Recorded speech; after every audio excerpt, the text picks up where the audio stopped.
England, 1874. A freight train operated by the Great Northern Railway Company pulls into a rural destination station. Pulled along in one of the rear transport cars is a live horse, shipped on behalf of a customer named Swaffield. But when the train unloads at the platform, Swaffield fails to appear to claim his property, vanishes. To ensure the horse survives the night, the railway makes a unilateral decision. They walk the animal off the property and check it into a local third-party livery stable. This creates a financial consequence. The stable charges a boarding fee for the physical space, the hay, and the necessary care. When Swaffield finally surfaces to claim his horse, he discovers the bill. He flatly refuses to reimburse the railway for the stabling fee. Under the strict baseline rules of contract law, a principal is legally bound to pay only for actions they explicitly authorize. Swaffield argues that he authorized transport, not stabling. From his perspective, the railway volunteered to spend its own money without his permission, acting as an officious intermeddler. If the courts endorse Swaffield's logic, commercial transport faces a massive systemic risk. If custodians are legally punished with out-of-pocket expenses for saving abandoned property, their financial incentive is to simply let the asset perish on the platform to avoid losing money. To adjudicate messy factual disputes without relying on emotion, the legal system uses a strict deductive framework known as IRAC. This algorithm isolates pure legal mechanics, beginning with the issue. The function of the issue stage is to distill the entire conflict down to a single binary legal question. For the railway and Swaffield, that initial question begins simply: can a custodian who incurs unauthorized expenses to save an asset force the owner to pay them back? To formulate this properly, we need formal legal vocabulary. The railway here is acting as a bailee, which is a legal term for a temporary custodian of property. Swaffield is the bailer, the actual owner who handed over the asset. Applying those terms, the formal issue becomes precise. Can a bailee recover unauthorized preservation costs under the legal doctrine of agency of necessity? Nailing down this exact question is the most critical step. It directly dictates which specific legal rule the court must now retrieve and apply. This brings the legal algorithm to the second phase, defining the rule.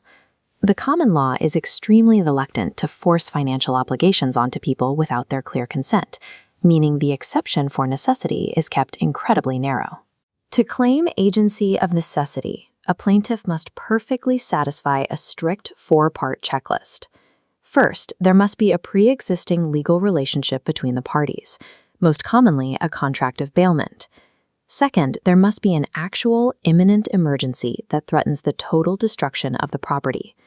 Third, there must be an absolute physical impossibility of communicating with the principal to get updated instructions.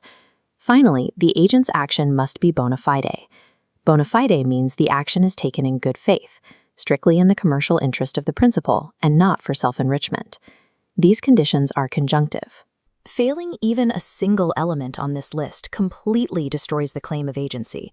This harsh four-part filter is the only way the common law distinguishes a legally protected agent carrying out a duty from a meddlesome volunteer.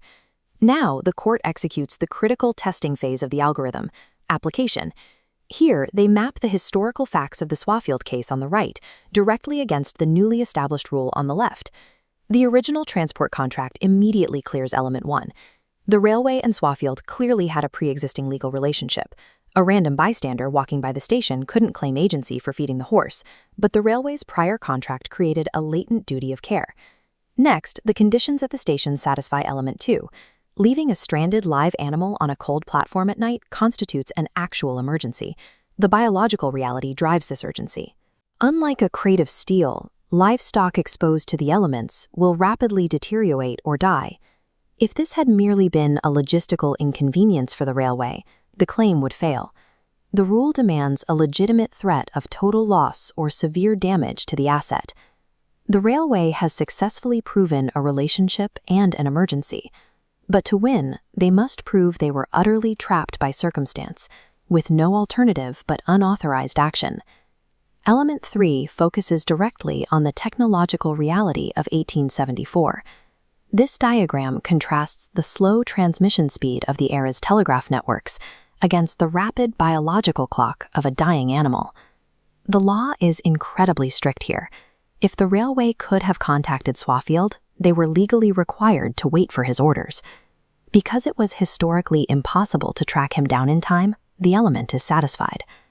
The final test evaluates the railway's motives to determine if their action was bona fide. The specific choice made by the employees matters. They sent the horse to an independent stable. They did not lock it in their own shed to manufacture internal storage fees, proving they were not trying to self-deal. This proves the action was taken exclusively to preserve Swaffield's property value. Reviewing the completed application matrix, all 4 rigid conditions have been factually verified. The deductive process is now complete. The messy historical facts have successfully navigated the strict algorithmic filter of the common law. This leads to the final output of the legal algorithm, the conclusion. Because all 4 elements were perfectly net, the court ruled that the Great Northern Railway Company was legally elevated from a mere bailee to an agent of necessity. This diagram illustrates the immediate financial resolution. Swaffield is legally compelled to reimburse the stabling fees, completely bypassing the normal requirement for mutual assent. Zooming out from the specifics of Swaffield's horse, this ruling established a powerful macroeconomic precedent. The doctrine of agency of necessity operates as a vital commercial safety valve. It incentivizes custodians to actively intervene and protect client assets during unforeseen disasters, rather than letting property be destroyed out of fear of out-of-pocket losses. Through the strict logic of the IRAC method, the common law proves capable of bridging the gap between unauthorized action and necessary preservation, ensuring that commerce continues to function even when communication completely breaks down.